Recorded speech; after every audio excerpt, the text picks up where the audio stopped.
Assalamualaikum warahmatullahi wabarakatuh. Kembali lagi bersama saya Ahmad Nabil Yakin.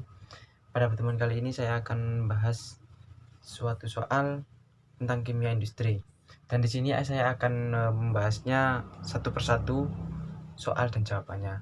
Baik, langsung saja ke soal dan jawabannya. Pertama, bagaimana prinsip kerja proses destilasi? Sebutkan industri kimia apa saja yang menggunakan prinsip destilasi. Baik, jawabannya, prinsip dari destilasi yaitu memanfaatkan perbedaan rumus titik didih dari komponen campuran untuk dapat terpisah. Dalam destilasi akan dilakukan proses pemanasan dengan suhu tertentu di mana penentuan suhu tersebut didasarkan pada titik didih komponen yang akan dipisahkan. Pada titik didih komponen yang lebih rendah, maka komponen tersebut akan mengalami penguapan pada suhu didihnya. Sedangkan komponen lain dengan titik didih yang lebih tinggi akan menetap atau tidak menguap. Selanjutnya, uap dari salah satu komponen dengan titik didih yang rendah akan naik dan mengalami kondensasi atau pendinginan secara serentak, sehingga zat yang berupa air, uap, tersebut akan mencair dan kembali dalam bentuk cairan. Hasil dari kondensasi tersebut akan mengalir dan ditampung pada tempat lain yang disebut dengan destilat. Sedangkan sisa dari wadah awal yang tertinggal disebut residu. Slide selanjutnya, industri yang menggunakan proses destilasi. Jawabannya, penggunaan ilmiah. Metode yang dipilih salah satunya adalah menggunakan metode destilasi dalam pemurnian senyawa kimia. Pemurnian air, penyulingan air dengan destilasi, pengolahan minyak bumi. Minyak bumi dipisahkan melalui metode destilasi fraksinasi. Industri parfum, metode yang digunakan yaitu destilasi atau penyulingan untuk mendapatkan kandungan murni minyak esensial bahan alami. Dan slide selanjutnya, ini soal yang kedua ya. Sebagian besar industri kimia menggunakan katalis dalam proses produksinya. Jelaskan bagaimana peran katalis dalam proses produksi serta pengaruhnya terhadap efisiensi industri. Jawabannya, peran katalis dalam proses produksi. Katalis digunakan untuk mempercepat reaksi kimia tanpa harus menaikkan suhu ataupun mengganggu kesetimbangan kimia. Katalis juga berperan untuk menghemat energi dan mereduksi biaya produksi. Slide selanjutnya, pengaruh katalis terhadap efisiensi industri.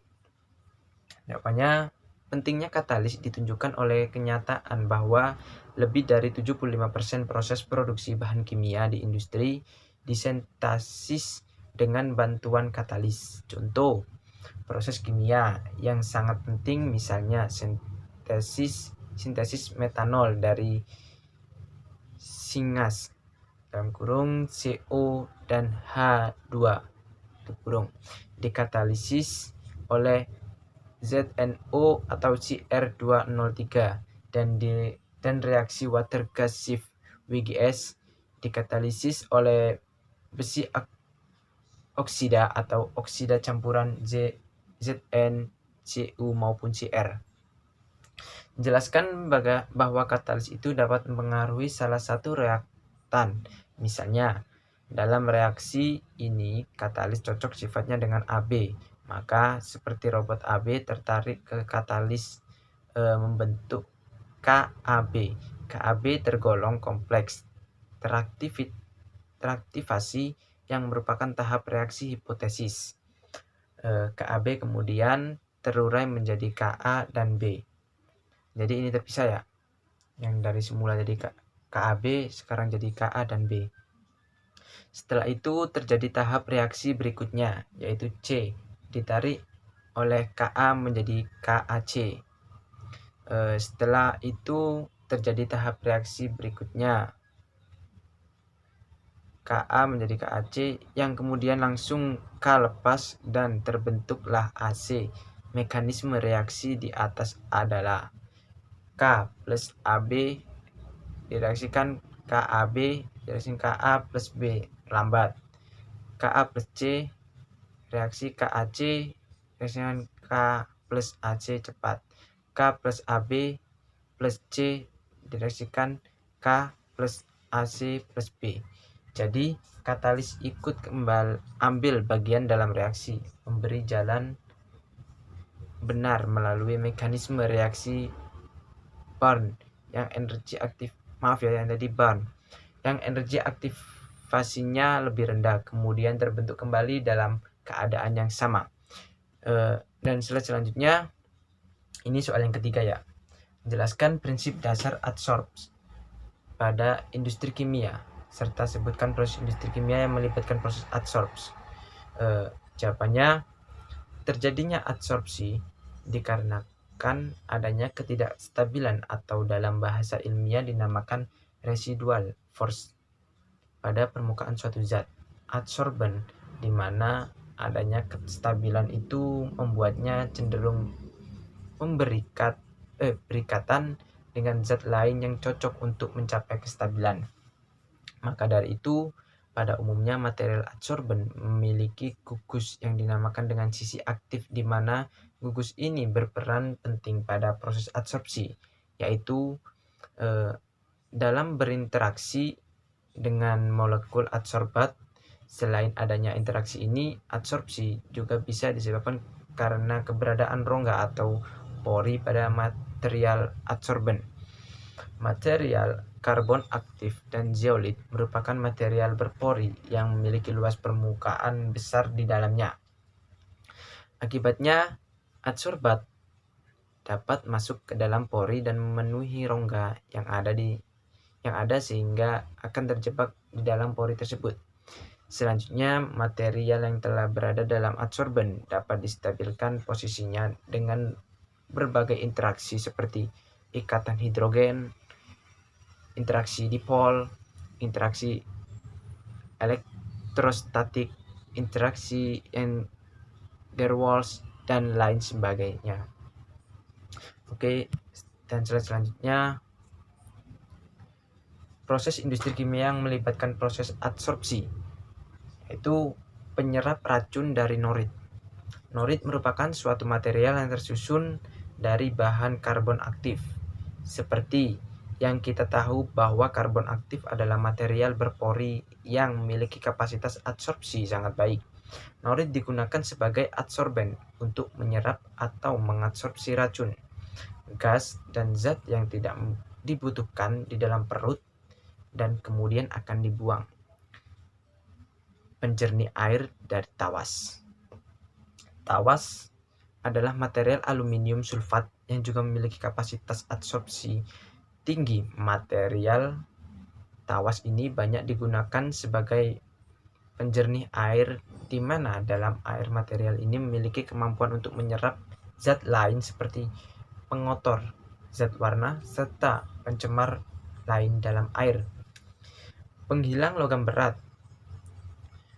Adsorpsi juga dikembangkan untuk mengatasi masalah pencemaran pada air limbah industri yang mengandung logam berat dan memiliki potensi berbahaya dalam mencemari lingkungan. Inovasi yang ada yaitu dengan mengadsorpsi logam berat dalam air tersebut menggunakan material adsorben yang efektif. Telah banyak dikembangkan material adsorben untuk mengurangi pencemaran logam berat dalam air seperti menggunakan karbonamu, tube, zeolit alam, karbon aktif, dan lain-lain. Slide selanjutnya, ini soal yang keempat. Jadi jelaskan prinsip dasar adsorpsi pada industri kimia serta sebutkan proses industri kimia yang melibatkan proses absorpsi, beserta contohnya. Jadi jawabannya di sini, prinsip dasar absorpsi adalah memanfaatkan besarnya disuvitas molekul-molekul gas pada larutan tertentu dan dapat dilakukan pada gas-gas atau cairan yang relatif berkonsentrasi rendah maupun yang berkonsentrasi tinggi, dalam kurung konsentrat. Contoh industri kimia yang melibatkan proses absorpsi, contohnya ya, absorpsi gas CO2 dengan larutan MEA, NaOH, K2CO2, dan sebagainya. Selanjutnya yang kelima, jelaskan diagram alir proses pembuatan asam sulfat dan jelaskan reaksi kimia yang terjadi pada proses tersebut.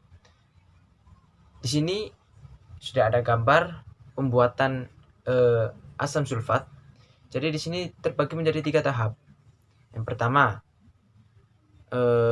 itu furans. Jadi di sini belerang dibakar dengan udara membentuk belerang dioksida. Baik. Atau bahasa kimia itu, reaksi kimia itu S plus O2G direaksikan menjadi SO2G. Menjadi dialirkan menjadi belerang dioksida. Dioksida lebih lanjut menjadi belerang trioksida. Di sini 2SO2G plus O2 atau G menjadi 2SO3. Oke. Dan selanjutnya dialirkan belerang yang tadi trioksida dilarutkan dalam asam sulfat yang pekat membentuk asam pirosulfat. H2SO4 Ag plus SO3G direaksikan menjadi H2S2O7I. Dan proses yang terakhir ini yaitu adalah asam pirosulfat direaksikan dengan air membentuk sulfat pekat. Di sini reaksinya ya, H2S2O7I direaksikan menjadi H2SO4Ag. Sekian penjelasan soal dan jawaban tentang matkul kimia industri.